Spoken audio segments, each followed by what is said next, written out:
Caitlin Clark nailed it by not wearing a custom Colts jersey, says Kylie Kelce.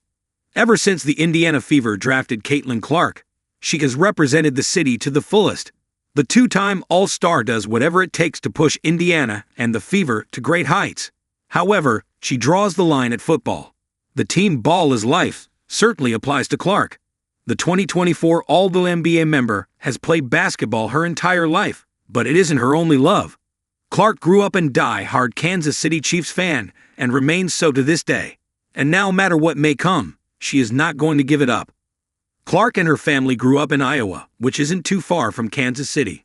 Nothing could ever sway Clark to support a rival team in any way. Naturally, things would become complicated when the Indianapolis Colts invited the Fever to their game against the Las Vegas Raiders this past Sunday. Clark showed up with her teammates and even received a customized Colts jersey. Although she was extremely gracious for the gift, Clark refused to put it on. People have begun to share their opinions regarding Clark's choice. But if anyone has a voice worth listening to, it's Kylie Kelce.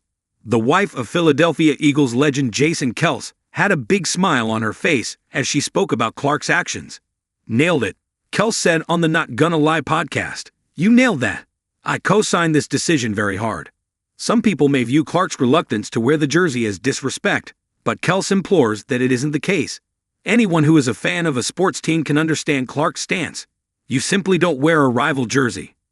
When you are raised a die-hard fan of a team, this is the only appropriate response to being given a jersey of another team, Kelce proclaimed. Kylie doesn't know Caitlin very well personally, but based on the fact she's a Chiefs fan, her actions don't come as too much of a surprise. On the other hand, Sophie Cunningham, who knows Clark quite well, thought it was par for course. "I am not surprised by it," Cunningham said. "Do you know what? Everyone is always trying to get her to wear something or do something. And for her to be like, meh, like I'm here, but I'm gonna represent the Chiefs, baby," she added. It's great to see Clark remain so true to herself. That may not go well with some Indiana sports fans, but they will understand, and at the very worst, they will get over it. Because Clark may not put on a Colts jersey, but she does put on a Fever one.